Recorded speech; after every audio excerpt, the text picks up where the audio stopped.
میں ماں سے شدید نفرت کرتا تھا کیونکہ وہ اپنے عاشق کے ساتھ بھاگ گئی تھی جب میں صرف 6 دن کا تھا۔ میری خالہ نے مجھے گود لے لیا اور سگی اولاد سے بڑھ کر چاہا۔ اچانک مجھے پتہ چلا کہ میری ماں جیسی خالہ کو کینسر ہے۔ وہ جاتے جاتے مجھے اپنی ڈائری دے گی اور کہا کہ جب میں مر جاؤں تو اسے پڑھ لینا۔ خالہ کے انتقال کو 3 دن تھا جب میں ان کے کمرے میں رکھی ڈائری نکال کر پڑھنے لگا۔ آنکھوں میں آنسو تھے۔ اچانک ڈائری میں سے ایک پرانی تصویر نکل کر میرے قدموں میں جا گری۔ اسے دیکھ کر میرے منہ سے زوردار چیخ نکلی۔ میں خاموشی سے ہسپتال کے کوریڈور میں بیٹھا تھا، دل خون کے آنسو رو رہا تھا۔ آج میری ماں جیسی خالہ زندگی اور موت کی جنگ لڑ رہی تھی۔ مجھے پتہ ہی نہیں چلا کہ انہیں کینسر ہے جو انہیں موت کے دہانے پر لے آیا۔ میری زندگی میں خالہ کے سوا کوئی بھی نہیں تھا، نہ باپ، نہ ماں، نہ دادی اور نہ کوئی رشتہ دار۔ اچانک میری زندگی اتنی بدل جائے گی یہ میں نے کبھی سوچا بھی نہیں تھا۔ میں نے خود کو ان پر لٹا دیا اور انہوں نے بھی میری زندگی سنوار دی۔ میری خاطر انہوں نے شادی نہیں کی اور اپنی جوانی مجھ پر قربان کر دی۔ میں سر جھکائے انہی کے بارے میں سوچ رہا تھا کہ اچانک ICU کا دروازہ کھلا۔ میں فوراً ہڑبڑا کر کھڑا ہوا اور ڈاکٹر کی جانب لپکا۔ ڈاکٹر نے مجھے دیکھتے ہوئے کہا، آپ مسٹر عارف ہیں نا؟ میں نے سر ہلایا تو وہ بولے، آپ کی پیشنٹ آپ کو اندر بلا رہی ہے، لیکن پہلے میں کچھ کہنا چاہتا ہوں۔ میں نے ان کی بات کاٹ کر کہا، بعد میں سنوں گا، مجھے پہلے ان کے پاس جانا ہے۔ مگر انہوں نے میری کلائی تھام کو روکا اور کہا، فی الحال آپ ٹھہر جائیں، ان کے پاس اب کچھ وقت ہے۔ ڈاکٹر کی بات سن کر میرا دل دک سا رہ گیا۔ ایسا لگا جیسے کسی نے میرا دل مٹھی میں بھینچ دیا ہو۔ وہ بولے، آپ کی پیشنٹ کو کینسر ہے اور یہ آخری سٹیج پر ہیں۔ یہ پہلے بھی ہمارے پاس آ چکی ہیں۔ ہم نے علاج شروع کرنے کو کہا تھا مگر یہ صرف ضرورت کے تحت دوائی لیتی رہیں۔ انہوں نے اپنی جان کو خود عذاب میں ڈالا اور کوئی نہیں جان پایا کہ ایسا کیوں۔ اب ان کے پاس چند گھنٹے ہیں، آپ ان کے دل جوئی کریں، جو کہنا کہہ لے۔ یہ کہہ کر ڈاکٹر میرا کندھا تھپتھپا کر چلے گئے۔ مجھے لگا جیسے میں تپتی دھوپ میں اکیلا کھڑا ہوں۔ میں نفی میں سر ہلاتے ہوئے بولا، ایسا نہیں ہو سکتا، آپ مجھے دھوکہ نہیں دے سکتے۔ مجھے لگا تھا کہ خالہ کو کینسر کا پتہ ہی نہیں تھا، مگر اصل میں انہیں سب علم تھا۔ میں غصے میں کمرے کے اندر گیا۔ اگلا منظر میری جان نکال دینے والا تھا۔ آکسیجن ماسک اور بڑی بڑی مشینیں ان کے وجود سے جڑی تھی، مگر ان کی انگلیاں حرکت کر رہی تھی۔ میں فوراً ان کے قریب گیا۔ جیسے ہی میں نے ان کا زرد چہرہ دیکھا، میری آنکھوں سے آنسو بہہ نکلے۔ تمام پل یاد آنے لگے جب مجھے ان پر شک ہوتا تھا۔ میں کچھ کہتا اس سے پہلے انہوں نے میرا ہاتھ تھام لیا اور دھیرے سے بولی، کیسے ہو عارف؟ میں تڑپ کر بولا، آپ کی ایسی حالت دیکھ کر آپ کا بیٹا کیسا ہو سکتا ہے؟ آپ کو ذرا بھی احساس ہے کہ میری کیا حالت ہو رہی ہے؟ خالہ، اگر آپ کو کچھ ہو گیا تو میں کیا کروں گا؟ اس بڑی دنیا میں آپ کے سوا میرا ہے ہی کون؟ آپ نے ایسا ظلم کیوں کیا کہ جب آپ کو پتہ تھا کہ آپ کو کینسر ہے تو علاج کیوں نہیں کروایا؟ اللہ کا دیا ہمارے پاس سب کچھ تھا۔ میں جاب کر رہا تھا، اچھی انکم ہے، آپ کا علاج بآسانی ہو سکتا تھا۔ آپ نے مجھے کیوں نہیں بتایا؟ میں آپ کے بنا کیسے زندہ رہوں گا؟ یہ کہتے ہی میں پھوٹ پھوٹ کر رونے لگا۔ زندگی میں نے ماں کھو دی، باپ کھو دیا، دوست اور رشتہ دار سب کھو دیے، لیکن اس عورت کو کھونا نہیں چاہتا تھا جس میں میری پوری زندگی بستی تھی۔ ایسا لگتا تھا کہ جیسے اگر انہیں کچھ ہو گیا تو عارف بھی مر جائے گا۔ میں مزید کچھ کہتا کہ وہ آہستہ سے بولی، میرے پاس زیادہ وقت نہیں عارف، میری بات سن لو۔ میں ان کے قریب زمین پر بیٹھ کے اور ان کا چہرہ تھام کر کہا، مجھے تنہا چھوڑ کر نہ جائیں، میں آپ کے بغیر نہیں رہ سکتا، یہ گھر مجھے ختم کر دے گا، پلیز خالہ ایسا نہ کہیں۔ وہ نرمی سے بولی، ہر انسان ایک دن جانا ہی ہوتا ہے میرے بچے، میرا وقت آ چکا ہے، لیکن تم زندگی گزارو گے، اور صرف گزارو گے نہیں بلکہ جیو گے۔ مجھ سے وعدہ کرو کہ تم خود کو ختم نہیں کرو گے، بلکہ میرے بغیر بھی اپنے آپ کو سنوارو گے، شادی کرو گے، اپنے بچے پیدا کرو گے، خوشحال زندگی گزارو گے، لیکن پہلے مجھے معاف کر دو۔ ان کی یہ بات سن کر میں حیران رہ گیا۔ معافی تو مجھے مانگنی چاہیے کہ میں آپ سے غافل رہا، اگر میں آپ پر نظر رکھتا تو آج یہ نوبت نہ آتی۔ میں کچھ کہتا کہ وہ مزید بولی، جب تمہارے سامنے حقیقت کھلے گی اور میرا سر سامنے آئے گا تو وعدہ کرو کہ مجھ سے نفرت نہیں کرو گے۔ میں نے جو بھی کیا صرف تمہاری محبت میں کیا، تم میری زندگی میں بہار بن کر آئے، تم میرا سب کچھ ہو۔ یہ کہہ کر ان کی آنکھوں سے آنسو بہہ نکلے۔ میں نے ان کے ماتھے پر بوسہ دیتے ہوئے کہا، آپ سے نفرت کا سوال ہی پیدا نہیں ہوتا، اگر آپ مجھے قتل بھی کر دیتی تب بھی آپ سے نفرت نہ کرتا۔ مجھے پتہ ہے آپ نے میرے لیے کیا کچھ کیا ہے۔ میں نے کہا، آپ مجھے معاف کر دے کہ میں نے آپ کا خیال نہیں رکھا، آپ کی خدمت نہیں کی۔ میں آپ کو کھونا نہیں چاہتا، میں آپ کا علاج کراؤں گا، ہم کسی اور اسپتال چلتے ہیں، میں اپنی امید نہیں توڑوں گا۔ یہ کہتے ہی میں کھڑا ہو گیا، مگر انہوں نے میرا ہاتھ مضبوطی سے تھام لیا اور بھرائی ہوئی آواز میں بولی، مجھے پتا ہے تم مجھ سے بے انتہا پیار کرتے ہو، لیکن یہ پیار صرف اور صرف دھوکہ ہے۔ جب حقیقت آئے گی تو یہی پیار نفرت میں بدل جائے گا، اور میں چاہتی ہوں کہ اب تمام حقیقت تمہارے سامنے کھلے۔ اپنی زندگی میں کئی بار سوچا کہ تمہیں سچائی بتا دوں، پردہ ہٹا دوں، لیکن مجھ میں ہمت نہیں تھی۔ میں تمہیں جیتے جی کھونا نہیں چاہتی تھی۔ ہاں، اب جب میں اس دنیا سے جا رہی ہوں تو مجھے فرق نہیں پڑتا، مگر میں تم سے صرف اتنا کہتی ہوں کہ مجھ سے نفرت نہ کرنا۔ میں نے جو کچھ بھی کیا صرف تمہارے لیے کیا۔ یہ کہہ کر خالہ نے گہری سانس لی اور چند لمحے خاموش رہنے کے بعد بولی، میری الماری کے آخری کھانے کے نیچے ایک تجوری ہے، اس تجوری کو کھولنا، اس میں ایک گلابی رنگ کی ڈائری ہے۔ مجھے دفنانے کے بعد وہ ڈائری پڑھنا اور مجھ پر بھروسہ رکھنا۔ میں نے جو بھی کیا سب تمہارے لیے کیا۔ یہ کہتی ان کی سانسیں ٹوٹنا شروع ہو گئی۔ وہ بلند آواز میں کلمہ پڑھنے لگی۔ مشینوں کی آوازیں تیز ہو گئی، میری سانس رکنے لگی۔ میں بے اختیار باہر کی طرف بھاگا۔ میں اپنی خالہ کو مرتا ہوا نہیں دیکھ سکتا تھا۔ دروازے پر کھڑے ہو کر بار بار ڈاکٹر ڈاکٹر چلایا۔ چند لمحے بعد ڈاکٹر دوڑتے ہوئے کمرے میں داخل ہوئے، مگر خالہ کی سانسیں رک چکی تھی۔ ان کے ہونٹ نیلے پڑ گئے تھے اور زبان تالو سے چپک گئی تھی۔ چند لمحوں بعد ڈاکٹر میرے قریب آئے اور میرے کندھے پر ہاتھ رکھتے ہوئے بولے، ہمیں معاف کیجیے گا، یہ اب اس دنیا میں نہیں رہی۔ یہ الفاظ نہیں بلکہ خنجر تھے جو میرے سینے میں پیوست ہو گئے۔ میں چلاتے ہوئے زمین پر بیٹھ گیا۔ یہ دکھ میں برداشت نہیں کر سکتا تھا۔ میری حالت ایک ایسی انسان کی طرح ہو گئی تھی جو بڑی دنیا میں تنہا رہ گیا ہو، جس کے پاس نہ رشتے ہوں، نہ حوصلہ، نہ صبر۔ میں بے بس اسپتال کے ICU میں چیخ رہا تھا، نہیں خالہ، آپ مجھے چھوڑ کر نہیں جا سکتی۔ میں آپ کے بغیر زندہ نہیں رہ سکتا۔ خدا کے لیے واپس آ جائیں، میں مر جاؤں گا۔ آپ کا بھتیجا آپ کے بغیر نہیں رہ پائے گا۔ یہ کہہ کر میں نے اپنا چہرہ دونوں ہاتھوں سے ڈھانپ لیا۔ اچانک زندگی اتنی تنگ ہو گئی تھی کہ میں نے کبھی سوچا بھی نہیں تھا۔ آج صبح جب میں گھر سے نکل رہا تھا تو معمول کے مطابق میں ان کے سامنے بیٹھا ان سے دعائیں لیتا رہا، اور وہ مجھے لمبی عمر کی دعا دے رہی تھی۔ مجھے کیا پتا تھا کہ وہ مجھے دعائیں دے کر مجھے تنہا چھوڑ جائیں گی۔ ڈاکٹر مسلسل مجھے حوصلہ رکھنے کی ہدایت دے رہے تھے اور کہہ رہے تھے کہ کسی کو بلاؤ، مگر میں ایسا ہو گیا تھا جیسے اندھا اور بہرا ہو چکا ہوں۔ سب کچھ دیکھ رہا تھا مگر ایسا منظر دیکھنا نہیں چاہتا تھا۔ ان کے چہرے پر سفید کپڑا ڈال دیا گیا اور ان کی میت کو سرد خانے منتقل کرنے کی تیاری ہونے لگی۔ ڈاکٹر شاہ نواز جو میری خالہ کو ضرورت کے وقت دوائیاں دیتے تھے، اب میرے قریب آ کر میرے کندھے پر ہاتھ رکھتے ہوئے بولے، ان کی میت کو احترام سے پہنچانا۔ وہ اکثر کہتی تھی کہ تم سے انہیں بہت محبت ہے، اس دنیا میں تمہارے سوا ان کو کوئی نہیں۔ اگر تم اس طرح ٹوٹ کر بکھر جاؤ گے تو ان کے قربانی کا حق ادا کیسے کر پاؤ گے؟ حوصلہ کرو اور انتظامات مکمل کرو۔ مرنا اور جینا صرف رب کے ہاتھ میں ہے، ہم کچھ نہیں کر سکتے۔ اب اٹھو اور جاؤ، شاباش۔ میرا دماغ بالکل خالی ہو گیا تھا۔ کوئی کیا کہہ رہا تھا کچھ سمجھ نہیں آ رہا تھا۔ اچانک یہ صدمہ میرے لیے ناقابل قبول تھا۔ جو شخص صبح بالکل ٹھیک ٹھاک تھا، شام تک وہ مر چکا تھا۔ یہ کیسے ممکن تھا؟ میری سمجھ سے باہر تھا۔ مگر ڈاکٹر کی بات ٹھیک تھی، انہوں نے اپنی جوانی مجھ پر لٹا دی۔ اب مجھ پر لازم تھا کہ میں ان کی میت کو عزت سے قبر میں اتاروں۔ میں نے کچھ دوستوں اور جانے والوں کو فون کیا۔ معلوم تھا کہ کچھ ہی دیر میں نماز جنازہ کے لیے لوگ آ جائیں گے۔ محلے میں خالہ کا ایسا مقام تھا کہ کوئی بھی پیچھے نہیں ہٹے گا۔ میرے صرف فون کرنے کی دیر تھی، انتظامات شروع ہو گئے۔ میں سرد خانے کی طرف بڑھا تھا کہ ان کے غسل کی تیاری کروا سکوں۔ ہمارے گھر میں کوئی عورت نہیں تھی جو غسل دینے کے لیے جا سکتی، اس لیے دل ہی دل میں طے کیا کہ غسل دینے والی عورت کو کچھ پیسے دوں گا تاکہ وہ طریقے سے غسل دے۔ وقت کی رفتار کبھی تھمی نہیں اور نہ کبھی تھم سکتی۔ کل تک جو گھر میری خالہ اور میرے کہکہوں سے گونجتا تھا، آج اسی گھر کے صحن میں ان کی میت رکھی تھی، اور میں ان کے سامنے بالکل بے بس بیٹھا تھا۔ میرے پیچھے عورتیں قرآن پاک کی تلاوت کر کے ان کے لیے دعائیں مغفرت کر رہی تھی، اور کچھ لوگ اس انتظار میں تھے کہ میں اشارہ کروں تاکہ میت کو اٹھا کر قبرستان لے جایا جا سکے۔ میں ان کے چہرے پر ہلکا سا ہاتھ پھیرتے ہوئے بولا، آپ نے مجھے دھوکہ دیا۔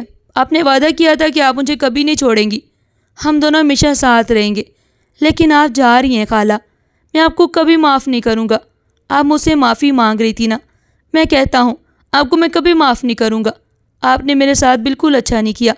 آپ کو ایک لمحہ بھی یہ خیال نہ آیا کہ آپ کا بیٹا آپ کے بغیر کیسے رہے گا؟ جس انسان نے آپ کی گود محسوس کی ہو، اس کے دل پر کیا گزرے گی؟ یہ کہہ کر میں ہچکیوں کے ساتھ زاروں قطار رونے لگا۔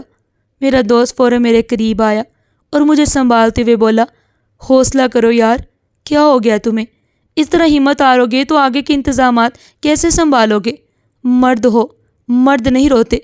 میں بے اختیار بولا، مرد بھی تو انسان ہوتے ہیں، ان کے سینے میں بھی تو دل ہوتا ہے نا، ان کے دل میں بھی کچھ ایسے لوگ ہوتے ہیں جن کے کھونے کا خیال ان کی روح کو جھنجھوڑ دیتا ہے، اور آج میں اس شخص کو کھو چکا ہوں جس کے ہونے سے میں عارف تھا۔ یہ کہہ کر میں اپنے دوست کے گلے سے لگ گیا، جبکہ محلے کے لوگ مجھے تسلی دے رہے تھے۔ کچھ ہی دیر بعد اللہ اکبر کی صدا گونجی اور خالہ کے جنازے کو کندھوں پر اٹھا لیا گیا۔ یہ وقت میرے لیے موت جیسا تھا۔ میں بالکل بے بس کھڑا ان کے جنازے کو دیکھ رہا تھا۔ لوگ مجھے اشارے کر رہے تھے کہ میں کندھا دوں، مگر میں آگے بڑھ ہی نہیں پا رہا تھا۔ بس جو تھا وہ ان کے ساتھ ساتھ چلتا جا رہا تھا۔ مسجد میں جب امام کے پیچھے کھڑے ہو کر میں نے نماز جنازہ پڑھی تو جو کیفیت مجھ پر گزری وہ صرف میرا رب جانتا تھا۔ زندگی میں کسی اپنے کو کھونا آسان نہیں ہوتا، خاص طور پر ماں باپ جیسے رشتوں کو۔ کچھ ہی دیر بعد میت کو ایمبولینس میں رکھا گیا اور ہم قبرستان کی طرف روانہ ہو گئے۔ پورا راستہ میرے لیے کسی موت جیسا تھا۔ جب ان کی قبر تیار کر کے ان کے وجود کو اتارا جا رہا تھا، میں بڑی بری طرح سے چیخا چلایا اور زوردار ہوتا رہا۔ لوگ مجھے پکڑ رہے تھے، مجھے سمجھ نہیں آ رہا تھا وہ کیسے مجھے چھوڑ کر جا سکتی تھی۔ کچھ ہی دیر میں ان کی قبر پر مٹی ڈال دی گئی اور سب نے ہاتھ اٹھا کر فاتحہ پڑھا۔ میں نے بھی ہاتھ اٹھائے، کھڑے ہو کر کچھ کہنا چاہا مگر منہ سے الفاظ ادا نہ ہو سکے۔ ایک عجیب و غریب کیفیت مجھ پر طاری ہو گئی۔ کچھ دیر بعد مجھے چلنے کے لیے کہا گیا مگر میرے اندر ہمت نہ تھی۔ میں ان کی قبر کے پاس کھڑا رہا۔ خالہ اکثر اپنے کمرے کی ساری بتیاں جلا کر سوتی تھی۔ میں نے کئی بار وجہ پوچھی تو وہ کہتی ہیں، نہ جانے کیوں ایسا محسوس ہوتا ہے جیسے کوئی اندھیرے میں مجھے ختم کر دے گا۔ مجھے اندھیرے سے خوف آتا ہے، اگر میں چلاؤں تو تم آ جانا۔ اور اکثر ایسا ہوتا تھا کہ اگر لائٹ چلی جاتی تو وہ چیخنا شروع کر دیتی اور میں فوراً لائٹ چلا دیتا تھا۔ ان کی خاطر میں نے جنریٹر، یو پی ایس اور ہر سسٹم گھر میں لگا رکھا تھا تاکہ اگر خدا نخواستہ لائٹ چلی جائے تو میں فوراً ان کے کمرے کی لائٹ چلا سکوں۔ اب اگر میں جانا چاہتا تھا تو قبر میں مکمل اندھیرا تھا۔ میرا دوست میرا ہاتھ تھام کر کھڑا ہوا اور بولا، اب ہمیں چلنا چاہیے، اندھیرا ہو رہا ہے۔ جبکہ میں نفی میں سر ہلا کر بولا، میں یہی رہوں گا۔ میری خالہ اندھیرے سے ڈرتی تھی، وہ اکیلی نہیں رہ سکتی۔ ارمان نے کہا، دیکھو یہاں کئی مردے سالوں سے پڑے ہیں، ان کی روحیں نکل چکی ہیں اور اب کچھ نہیں بچا، حوصلہ کرو یار، اس طرح تم یہاں نہیں بیٹھ سکتے۔ جبکہ میں روتے ہوئے بولا، میرا ان کے علاوہ کوئی سہارا نہیں تھا، اس ویران گھر میں کیا کروں۔ اس نے اپنے ساتھ مجھے گھر چلنے کے لیے کہا مگر میرے پاؤں کانپ رہے تھے۔ میں مسلسل روتا جا رہا تھا، طبیعت بھی خراب ہو رہی تھی، زیادہ دیر قبرستان میں نہیں بیٹھ سکتا تھا۔ کچھ ساتھیوں نے زور دے کر مجھے اٹھایا اور مجھے قبرستان سے باہر لے گئے، حالانکہ میں نے ارادہ کر لیا تھا کہ میں وہیں بیٹھوں گا اور فجر کی اذان تک وہیں رہوں گا۔ میرے دوستوں نے مجھ سے کہا، ہمارے گھر چلو، تنہا نہ رہو، مگر میں نے ٹکر دے اور اکیلے گھر گیا۔ کچھ دوستوں نے میرے ساتھ رہنے کی ضد کی اور محلے کے لوگوں نے بھی رکنے کی پیشکش کی کیونکہ وہ جانتے تھے کہ میں خالہ کے لیے کتنا دیوانہ ہوں، مگر میں نے سب کو منع کیا اور کہا مجھے اکیلا چھوڑ دیا جائے۔ میں نے بدتمیزی بھی کی اور لوگوں نے محسوس کیا کہ میں اکیلا رہنا چاہتا ہوں۔ میں کچھ دیر اسی صحن میں کھڑا رہا جہاں کچھ دیر پہلے خالہ کا جنازہ تھا۔ اب سناٹا چھا گیا تھا۔ میں ان کے کمرے کی طرف گیا، ان کی تصویر دیکھ کر پھر سے بے قابو ہو کر رو پڑا۔ مرد بھی روتے ہیں، یہ احساس آج مجھے شدت سے ہوا۔ خالہ اکثر کہتی کہ تم بہت سخت دل ہو، تمہاری آنکھوں سے آنسو نازل نہیں ہوتے، میں دنیا سے جاؤں گی تو تم دیکھنا، اس دن تم تڑپ تڑپ کر رو گے اور میں دعا کرتی ہوں کہ تمہیں احساس ہو۔ یہ سن کر مجھے رونا آ گیا۔ میں ان کی تصویر دیکھتے ہوئے بولا، دیکھو خالہ، آج تمہارا بھتیجا بالکل تنہا ہے اور وہ رو رہا ہے، اس کی آنکھوں سے آنسو بہہ رہے ہیں مگر کوئی صاف کرنے والا نہیں ہے۔ جب تم نے 6 دن کے بچے کو اپنی گود میں لیا ہوگا تب بھی تم رو رہی ہوگی، تو تم نے مجھے ایسی بات کیوں کہی تھی، میرا دل کیوں جلایا۔ اب روتے روتے میں زمین پر لیٹ گیا۔ ماضی کے وہ دردناک لمحات میری آنکھوں کے سامنے لہرانے لگے۔ میرے والد کا انتقال میرے پیدا ہونے سے پہلے ہوا تھا۔ خالہ نے بتایا تھا کہ انہیں ہارٹ فیل ہوا تھا اور میرے دادا غم برداشت نہ کر سکے اور دنیا سے رخصت ہو گئے۔ پھر میں 9 مہینے بعد پیدا ہوا اور میری ماں نے مجھے پیدا ہونے کے 6 دن بعد اپنے کسی عاشق کے ساتھ چھوڑ کر بھاگ گئی۔ میں مکمل طور پر اکیلا رہ گیا، ایک 6 دن کا بچہ جسے نہ ماں کا پیار ملا تھا نہ باپ کے لمس کا، وہ بس روتا اور دودھ مانگتا تھا۔ اسی وقت خالہ نے مجھے سنبھالا، وہ کنواری تھی، ان کی شادی طے تھی مگر انہوں نے میری خاطر شادی کینسل کر دی۔ لوگوں نے کہا یہ بچہ لاوارث ہے، چھوڑ دو، مگر انہوں نے ایسا نہ کیا بلکہ مجھے اپنی سگی اولاد کی طرح پال پوس کر بڑا کیا۔ میری خاطر انہوں نے شادی نہیں کی، اپنی جوانی مجھے دے دی۔ انہوں نے سخت محنت کی اور جب میں قابل ہوا کہ انہیں ایک آسائش بڑی زندگی دے سکوں تو وہ مجھے چھوڑ کر چلی گئی۔ آج میرا وجود زہر سا محسوس ہو رہا تھا۔ دل چاہ رہا تھا کہ خود کو ختم کر دوں۔ کچھ دنوں سے خالہ کی طبیعت بدلتی جا رہی تھی۔ وہ نہ کچھ اچھے سے کھا رہی تھی نہ پی رہی تھی اور مجھ سے بات بھی نہیں کرتی تھی۔ بس اتنا کہتی کہ نفرت نہ کرنا، جو کچھ بھی کیا تمہارے لیے کیا تھا، اور آخری وقت میں بھی یہی کہا کہ میں نے جو کچھ کیا تمہارے لیے کیا تھا۔ مگر وہ کون سی بات تھی جو انہیں بے چین کرتی رہی، جس پر وہ مجھ سے کہتی نفرت نہ کرنا؟ کون سا بد نصیب بھتیجا ہوگا جو اپنی اتنی پیاری خالہ سے نفرت کرے؟ پوری رات میں رویا، سسکتا جاگتے گزاری۔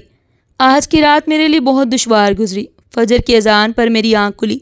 میں بمشکل آدھے گھنٹے کی نیند کے بعد بنا کچھ کھائے پیے قبرستان پہنچ گیا اور ان کے سرہانے بیٹھ کر زاروں قطار رونا شروع کر دیا۔ میں نے انہیں بتایا کہ میں نے رات کس اذیت میں گزاری۔ ان کے بغیر گھر سنسان ہے، یہاں تک کہ قبرستان بھی اب آباد محسوس ہوتا ہے۔ کافی دیر تک ان کے پاس بیٹھا رہا، پھر غور کر آیا اور مجھے باہر جانے کو کہا۔ میں چاہتا تھا کہ ان کے پاس بیٹھ کر ان کا درد کچھ ہلکا کروں، ان سے پوچھنا چاہتا تھا کہ ان کی رات کیسے گزری۔ وہ تو اپنے امتحان میں پاس ہو گئی، مگر کوئی مجھے پاس بیٹھنے نہیں دے رہا تھا۔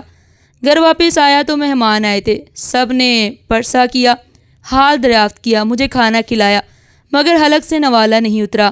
اندر کا خلا مجھے کھائے جا رہا تھا۔ وقت کی رفتار کبھی نہ رکی اور نہ رک سکی۔ آج ان کا صوم بھی ہوا۔ 3 دن پورے گزر گئے۔ یہ 3 دن میرے لیے قیامت سے کم نہیں تھے۔ میں نے خود کو سنبھالا، کیونکہ اگر میں خود کو سنبھالتا نہ تو مر جاتا، اور میں حرام موت نہیں مرنا چاہتا تھا۔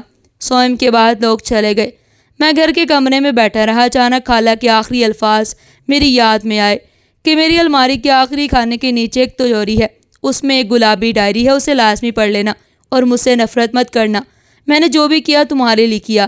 یہ سوچ کر میں فوراً کھڑا ہو کر ان کی الماری کی طرف دوڑا۔ جب میں نے ان کی الماری کھولی تو سامنے ان کے کپڑے رکھے ہوئے تھے، ان کا دوپٹہ، ان کی قمیص، ان کی جویلری اور ان کے پیسے۔ میری آنکھوں سے ایک بار پھر آنسو ٹپک پڑے۔ کوئی انسان آپ کی زندگی میں اتنا عزیز بھی ہو جاتا ہے، میں نے کبھی سوچا بھی نہیں تھا۔ مجھے اب سانس بھی بہت مشکل سے آتی تھی۔ میں نے کانپتے ہاتھوں سے تجوری کھولی تو سامنے ایک گلابی ڈائری رکھی ہوئی تھی۔ میں نے کانپتے ہاتھوں سے ڈائری اٹھائی اور چپ چاپ جا کر ان کے کمرے کے صوفے پر بیٹھ گیا۔ دل ابھی بھی زور زور سے دھڑک رہا تھا۔ دل چاہتا تھا کہ میں اس ڈائری کو واپس رکھ دوں۔ نہ جانے اس میں ایسا کون سا راز ہوگا جو مجھے ان سے نفرت کرنے پر مجبور کر دے گا۔ کچھ دیر تک میں خاموش رہا، پھر کپکپاتے ہاتھوں سے ڈائری کھولے۔ سامنے بڑے بڑے الفاظوں میں میرے پیارے بیٹے عارف لکھا ہوا تھا۔ میرے لبوں پر مسکراہٹ پھیل گئی۔ نیچے انہوں نے ہماری ایک خوبصورت تصویر چسپاں کی ہوئی تھی۔ میں نے عقیدت سے ان کی تصویر کو چوم لیا اور پہلا صفحہ کھولا، جس پر تحریر کچھ یوں تھی: میرے بیٹے، میں جانتی ہوں جب تم یہ ڈائری پڑھو گے میں اس دنیا میں زندہ نہیں رہوں گی، یا پھر تمہاری زندگی سے بہت دور ہوں گی۔ میں جانتی ہوں تمہیں جو سچ پتہ چلا اس کے بعد تم مجھ سے نفرت کرنے لگو گے، مگر میں تم سے منت کرتی ہوں کہ مجھ سے نفرت مت کرنا۔ میں تم سے بہت محبت کرتی ہوں۔ تمہاری محبت میں نے اپنی زندگی برباد کر دی۔ میں نے پورا خاندان تباہ و برباد کر دیا، مگر میں کیا کرتی میرے بچے؟ مجھے تم سے ایک الگ حسرت سی ہو گئی تھی۔ تمہارا پیدا ہونا میرے لیے بہت خوشی کی بات تھی۔ ایسا لگا جیسے ہمارے گھر میں چاند اتر آیا ہو۔ میری آنکھوں میں نمی آ گئی تھی۔ تمہارے باپ کو ہارٹ فیل ہوا تھا، وہ اس دنیا میں نہیں رہے، اور یہ ہارٹ فیل تمہاری ماں کی وجہ سے ہوا تھا۔ میں اس عورت کو کبھی بخش نہیں پاؤں گی۔ میں نے اسے لاکھ سمجھایا کہ میرے بھائی کو تکلیف نہ دو، مگر وہ عورت، وہ کچھ پیسوں کے لیے انہیں ذہنی اذیت دیتی تھی۔ اکثر تنہائی میں وہ میرے سامنے بیٹھ کر روتے کہ وہ کمانا چاہتے تھے مگر ان کا ایک ہاتھ کام نہ کرتا۔ یہ بیماری ان کو بچپن سے تھی، مگر تمہاری ماں ان کی تکلیف کو سمجھنے کی بجائے تانے دیتی کہ تم صرف میرے لیے بوجھ ہو۔ میں نے کئی بار تمہاری ماں سے التجا کی کہ ایسا نہ کرو، تم اپنا شوہر کھو بیٹھو گی، مگر وہ عورت صرف اپنے بارے میں سوچتی تھی، اور جب وہ حاملہ ہوئی تو دیوانی سی ہو گئی۔ اس کے منہ میں جو آتا وہ تمہارے باپ کو کہہ دیتی۔ اس کا خیال تک نہ ہوتا کہ وہ شخص ان باتوں سے کتنی تکلیف محسوس کرتا ہے۔ جب وہ 5 مہینے کی حاملہ ہوئی تو تمہارے باپ اس کے درمیان بہت سخت جھگڑا ہوا۔ تمہارا باپ کہہ رہا تھا کہ ڈیلیوری سرکاری اسپتال میں کروائیں کیونکہ ان کی وسعت اس کے قابل نہیں ہے، مگر تمہاری ماں نے صاف کہہ دیا اگر تم پرائیویٹ ہسپتال نہیں لے جاؤ گے تو میں اپنا بچہ لے کر تمہیں چھوڑ کر چلی جاؤں گی۔ مجھے بھیک مانگ کر بھی گزر بسر کرنا پڑی، مگر میں تمہارے ساتھ نہیں رہوں گی۔ اس دن میں نے اپنے بھائی کے ہاتھ میں اپنا سونا دیا اور ان سے کہا پریشان نہ ہو، میں سب سنبھال لوں گی۔ میری شادی میں صرف چند مہینے باقی تھے، مگر میں نے اپنے بھائی کا ساتھ نہیں چھوڑا۔ جب یہ بات تمہاری ماں کو پتہ چلی تو وہ چھلک کر غصے میں سامان باندھ کر چلی گئی۔ اسی دوران تمہارے باپ کو ہارٹ اٹیک آیا اور وہ ہمیں چھوڑ کر چلے گئے۔ وہ وقت میرے لیے بہت مشکل تھا کیونکہ میں نے اپنا باپ کھو دیا۔ میں نے اپنے بھائی کو اپنے باپ کا سا سمجھا تھا، مگر جب وہ بھی ہمارے درمیان سے چلے گئے تو میرا دل و دماغ کام کرنا بند کر گیا۔ میں کہاں ہوں اور کیا کر رہی ہوں سب کچھ بھول گئی۔ ایک ہفتے بعد تمہاری یعنی میری ماں بھی اس دنیا سے رخصت ہو گئی۔ وہ بیٹے کا غم برداشت نہ کر سکی۔ ہمارے گھر میں قیامت سی مچ گئی اور قیامت صرف تمہاری وجہ سے شروع ہوئی تھی، مگر اب مجھے احساس ہے کہ وہ میری غلطی تھی۔ مجھے ایسا نہیں سوچنا چاہیے تھا کیونکہ مارنے اور بچانے کی ذات صرف اللہ تعالیٰ کی ہے۔ میں یا تم یا کوئی بھی شخص کسی کو مار نہیں سکتا۔ ہاں، میں ذہنی تکلیف دے سکتی تھی جو تمہاری ماں مسلسل تمہارے باپ کو دیتی رہی۔ وہ میری طاقت میں نہ تھا کہ تمہاری ماں کو ختم کر دوں یا دور بھیج دوں۔ میں بے بس تھی۔ اس کے باوجود میں نے تمہاری ماں کا خیال رکھنا شروع کر دیا۔ وہ بیوہ تھی اور میں نے اسے اپنا دکھ سمجھ کر سنبھالا۔ وہ مجھے اپنی سب سے اچھی سہیلی سمجھنے لگی۔ مجھے معاف کر دو عارف، میں نے بہت برا کیا۔ میں اگلا حصہ پڑھا تھا کہ اچانک موبائل فون بج اٹھا۔ میں نے فون اٹھایا تو ایک نامعلوم نمبر پہ کال تھی۔ میں نے نظر انداز کر دی اور دوبارہ تحریر کی طرف متوجہ ہو گیا۔ نامے مہینے میں وہ تمہاری ماں کے ساتھ یہ گھر چھوڑ کر کرائے کے گھر چلی گئی تاکہ اس کا بندوبست کر سکوں۔ یہاں رہتے ہوئے میں اس کے ساتھ کچھ نہیں کر سکتی تھی کیونکہ ارد گرد محلے والے موجود تھے اور میرے گھر والے بھی۔ اگر میں یہاں رہ کر کچھ کرتی تو مجھ پر بڑے مسائل آ سکتے تھے۔ جیسے جیسے میں ڈائری پڑھتی جا رہی تھی میرے اندر کے پردے پھٹنے لگے تھے۔ خالہ نے کبھی بھی مجھے پوری حقیقت نہیں بتائی تھی۔ وہ صرف اتنا کہتی تھی کہ تمہارے بابا تمہارے پیدا ہونے سے پہلے اس دنیا سے چلے گئے۔ تمہاری دادی اس غم کو بھول چکی ہیں اور تمہاری ماں 6 دن کے بعد تمہیں چھوڑ کر اپنے عاشق کے ساتھ بھاگ گئی تھی۔ مگر ڈائری میں جو کچھ لکھا تھا وہ سب کچھ الگ تھا۔ جیسے ہی میں آگے بڑھا اس سے پہلے میرا موبائل فون دوبارہ بج اٹھا۔ میں نے بیزار ہو کر فون اٹھایا کیونکہ مجھے پتا تھا کہ کوئی پرسہ کرنے کے لیے ہی فون کرے گا۔ مگر جیسے ہی میں ہیلو کہا ایک اجنبی آواز میرے کانوں تک پہنچی، کیسے ہو عارف؟ اس کی آواز سن کر میرا دل زور زور سے دھڑک اٹھا اور میرا ہاتھ کانپ گیا۔ وہ عورت مزید کچھ کہنے والی تھی کہ لائن کٹ گئی۔ میں نے فوراً دوبارہ کال کی مگر فون نہیں اٹھایا گیا۔ یہ سوچ کر میں پھر ڈائری کی طرف متوجہ ہو گیا۔ اگلے صفحے پر لکھا تھا کہ میں تمہاری ماں کی ساتھ کرائے کے گھر میں شفٹ ہو گئی تھی جو اسپتال کے قریب تھا۔ میں نوکری کرتی تھی اس لیے پیسے بھی تھے۔ انہی پیسوں سے میں نے ایک ایسی عورت کو پیسے دے کر کہا جو نوکری کرتی تھی اور نشے میں ڈوبی تھی کہ تمہارے پیدا ہونے کا ڈرامہ رچا دے۔ میں نے طے کیا کہ جب تم پیدا ہو کر مر جاؤ تو ہم تمہاری ماں کو دکھائیں گے کہ بچہ مر گیا ہے۔ 9 مہینے بعد جب تمہاری ماں کو درد آیا تو ہم اسپتال بھاگے۔ میں پوری تیاری کے ساتھ گئی۔ میں نے انہیں آپریشن تھیٹر میں داخل کرایا اور اندر سے میں نے تمام انتظامات کر لیے تھے کہ تم پیدا ہوتے ہی نرس کے حوالے کر دوں اور اس نرس کو وہاں سے بھیج دوں۔ میں نے 2 نرسوں کو ساتھ رکھا جنہوں نے تمہاری ماں کو بتایا کہ بچہ پیدا ہو کر مر گیا ہے اور ایک مردہ بچہ انہیں دکھایا گیا۔ یہ سب کچھ اس لیے کیا گیا تھا کہ وہ عورت ہماری زندگی سے دور ہو جائے، اور واقعی ایسا ہی ہوا۔ 6 دن تک تم اس نرس کے گھر رہے اور پھر میں نے تمہاری ماں سے صاف کہہ دیا کہ وہ مجھے چھوڑ کر جا سکتی ہے۔ میں جانتی ہوں کہ میں نے تمہارے ساتھ بہت برا سلوک کیا۔ میں نے تمہیں ماں کے بغیر رکھا مگر وہ سب میری انتہا پسندانہ غلطی تھی۔ اب عمر کے اس حصے میں مجھے شدت سے احساس ہو رہا ہے کہ اولاد ایک ماں کے لیے کتنی ضروری ہوتی ہے۔ تمہاری ماں صدمے کی وجہ سے پاگل ہو گئی ہے اور اب کسی ادارے میں بند ہے۔ میں تم سے بہت شرمندہ ہوں، مجھے معاف کر دو اور اگر ہو سکے تو اپنی ماں کو تلاش کر لینا۔ تمہاری پھپھو، تمہاری دوسری ماں۔ مجھ سے نفرت مت کرنا، میں تم سے بہت محبت کرتی ہوں۔ یہ تحریر میرے لیے جان لیوا تھی۔ میں بے اختیار رو پڑا اور کھڑا ہو گیا اور سر نفی میں ہلانے لگا۔ نہیں، یہ سب جھوٹ ہے، ایسا ہو ہی نہیں سکتا۔ وہ ایسا نہیں کر سکتی، وہ مجھے دھوکہ نہیں دے سکتی۔ مگر منہ سے یہ الفاظ نکلتے ہی میں ایک بار بے شدت سے رونے لگا۔ اچانک میرے پاؤں کے پاس ایک تصویر گری۔ میں نے وہ اٹھائی تو لمحہ حیرانی کا تھا۔ یہ تصویر میری کلاس ٹیچر محترمہ فرزانہ کی تھی۔ یہ تصویر یہاں کیسے آئی؟ جیسے میں نے پلٹا تو سانسیں تھم گئی۔ تصویر میں میری ماں رضوانہ اور میرے باپ دونوں ساتھ تھے۔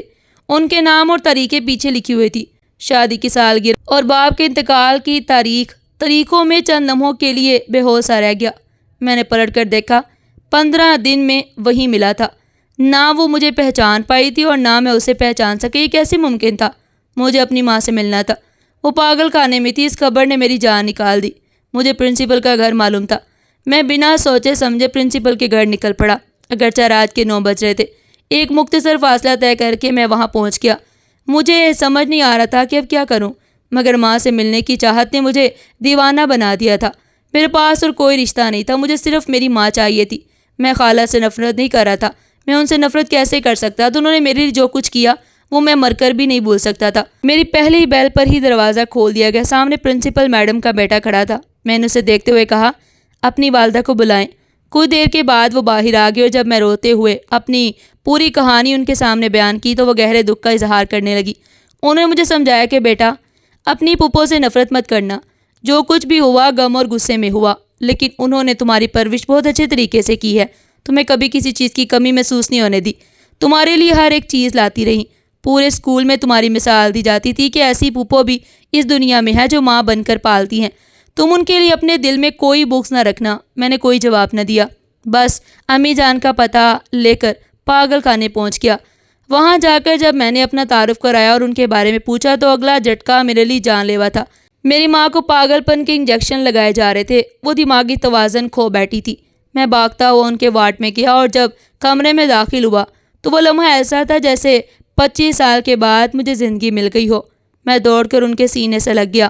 15 دن پہلے وہ میری آنکھوں کے سامنے تھی اور میں انہیں پہچان نہیں پایا تھا۔ میری سمجھ سے یہ سب باہر تھا۔ پھر روتے ہوئے انہوں نے بتایا کہ میں تمہیں پہچان چکی تھی، لیکن ڈرتی تھی کہ تم مجھ سے نفرت کرو گے، کیونکہ لوگ کہتے تھے کہ میں نے تمہارے باپ اور تمہاری دادی کو مارا ہے، اسی لیے میں نے تمہیں اپنا بیٹا کہہ کر نہیں پکارا تھا۔ وہ بالکل نارمل ہو کر بات کری تھی۔ ایک دم مجھے شک ہوا۔ میں نے فوراً پوچھا، اگر آپ پاگل تھی تو پھر اب مجھ سے عام انداز میں بات کیسے کر رہی ہیں اور مجھے دیکھتے ہی پہچان کیسے گئی؟ پھر جو حقیقت انہوں نے مجھے بتائی اس نے میری جان ہلا دی۔ اس انسان سے ان کی شادی ہوئی تھی، وہ انسان نہیں درندہ تھا۔ جس انسان سے ان کی شادی ہوئی تھی وہ انسان نہیں درندہ تھا۔ اس نے جان بوجھ کر میری ماں کو یہاں بھجوایا تاکہ وہ تیسری شادی کر سکے اور میری بہن کی شادی اپنی مرضی کے لڑکے سے کروا سکے۔ اس نے ہماری زندگی تباہ کر دی۔ میں نے اسی وقت اپنی ماں کو وہاں سے نکالا، اس آدمی کے خلاف پولیس کیس کیا اور اپنی بہن کو بحفاظت اپنے گھر لے آیا۔ آج بھی جب اس وقت کو یاد کرتا ہوں تو میری جان نکل جاتی ہے۔ میری ماں کا بھی یہی کہنا تھا کہ تم اپنی پھپھو سے نفرت مت کرنا، انہوں نے سب کو برداشت کر کے بھی تمہیں ماں سے بڑھ کر چاہا۔ اگر میں رہتی تب بھی تم برباد ہوتے، ہو سکتا تھا کہ میں دوسری شادی کر لیتی اور تمہارے لیے حالات مزید مشکل ہو جاتے۔ ان کی اس بات نے مجھے کہیں نہ کہیں سکون دیا، لیکن میں نے زندگی میں ایک سبق سیکھا ہے، جتنا کوئی خوش نظر آتا ہے اتنا خوشنما ہر چیز نہیں ہوتی۔ ہر انسان کو سچائی کی تحقیق ضرور کرنی چاہیے۔ کوئی واقعہ آپ کی زندگی میں ہوا ہو یا نہ ہوا ہو، اس کو تحقیق کے بغیر سچ نہ مانیں، کیونکہ بعض اوقات حقیقت ہمارے سامنے ہونے کے باوجود ہم پہچان نہیں پاتے۔ ناظرین، آپ کو ہماری آج کی یہ کہانی کیسی لگی؟ کمنٹ باکس میں اپنی قیمتی رائے کا اظہار ضرور دیجیے گا، اور میرا مقصد صرف اتنا ہے کہ چند الفاظ ایسے چھوڑ جاؤ جن سے کوئی گمراہی کے راستے پر جاتے جاتے رک جائے، اور نہ بھی رکے تو کم از کم سوچ میں ضرور پڑ جائے۔ اور اس طرح کی مزید سبق آموز کہانیاں سننے کے لیے ہمارے چینل کو سبسکرائب کریں۔ ویڈیو پسند آئی ہو تو ویڈیو کو دل سے لائک کریں اور دوستوں اور پیاروں کے ساتھ ضرور شیئر کریں۔ پھر ملتے ہیں ایک نئی کہانی کے ساتھ، تب تک کے لیے اللہ نگہبان۔